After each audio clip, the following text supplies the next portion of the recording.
What is Surya Namaskar B, also known as Sun B or Sun Salutation B? Well, it is the sequence that traditionally would come after Surya Namaskar A. And if you don't know what that is, I already made a video on it, so go back and check that out.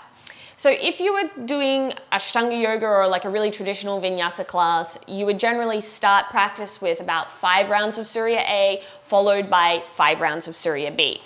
Now, Surya B is a little bit more challenging than Surya A because it has a standing pose added in on each side. So there'll be a lunge or like a warrior 1 position on the right side, followed by a vinyasa, and then a warrior 1 on the left side, followed by a vinyasa. So it's a little more strenuous. Again, it's designed to really get the body moving, building heat in the body. Problem is if you've been sitting all day, maybe at a computer, maybe driving, you haven't been very active, it is too much for most people to really start practice in that very dynamic way. Mainly because in the vinyasa, you've got this deep back bend in upward facing dog. And if you're not modifying that and you're just rushing through it, you could end up with some discomfort in the lower back. It's also a lot in the lunging positions if you haven't really warmed up the legs and stuff. So I'm going to show you what a traditional Surya B would look like, and then we'll have a little bit of a chat about ways to break it down, maybe ways to modify it if it doesn't feel good in your body. So you would start at the top of the mat, Tadasana. Bend the knees, inhale. Exhale, fold. Inhale, lengthen. Exhale, chaturanga. Inhale, back bend. Downward facing dog.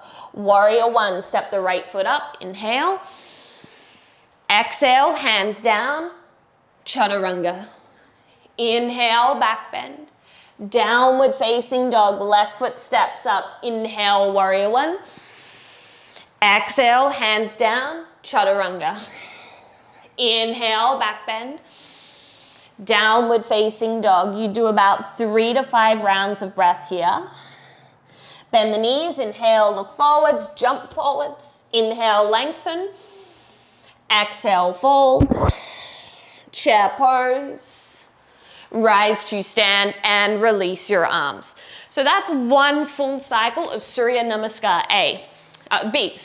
Now, I don't want to get into depth about warrior 1. I'm going to do that in a separate video. I just really want to talk about that sequence of poses being linked together.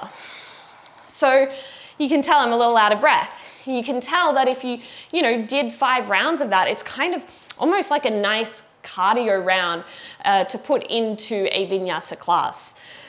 One of the big issues is that if you're doing this breath to movement, most people are going to find it really hard to either A, keep up and still keep good form, or they're going to find it hard to get the positioning of the legs into warrior 1 in that single inhale to come up.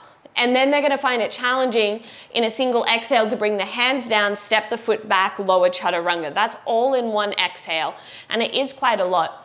So in my class, if I'm teaching Surya Namaskar B, I would generally do 1 or 2 slow rounds where we would really kind of break down the pose, spend maybe 3 to 5 breaths in each pose before we go on, and then we would maybe do 1 round on the breath.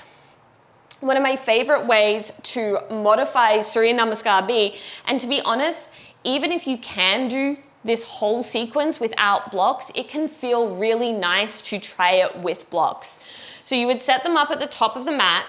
They'd be shoulder width distance apart. What the blocks are going to do is give you some more space. So if you're someone that finds it really hard to step your foot through in preparation for warrior 1, this is where you end up almost lagging behind the breath. So say you find it hard to step this foot up in one movement. You're someone that needs to do this, which by the way is totally fine, that happens. It's hard to get from here all in an inhale, right? It's kind of a lot going on. So if you had the blocks underneath your hands from down dog, you'd spin the left toes out, step up, warrior 1.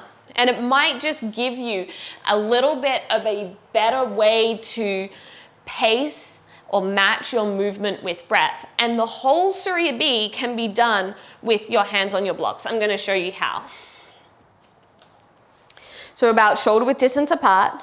Inhale, chair pose. Exhale, fold, hands to the blocks. Inhale, lengthen. Exhale, chaturanga. Inhale, back bend. Downward facing dog. Right foot steps forwards. Inhale, reach up. Exhale, hands down, chaturanga. Inhale, back bend. Downward facing dog. Stepping the left foot up. Inhale, reach up. Exhale, hands down, chaturanga. Inhale, back bend. Downward facing dog. About 3 to 5 breaths. You then jump forwards. Inhale, lengthen. Exhale, fold. Chair pose. Rise to stand. And there's your Surya B. I'm a big fan of the blocks, obviously for helping to get that foot forwards. It's also a nice way of doing upward facing dog. Again, just giving you a little bit more space. So I hope that you have found this little tutorial useful. Remember, you can always contact me through my website or I'm on Instagram. I would love to hear from you.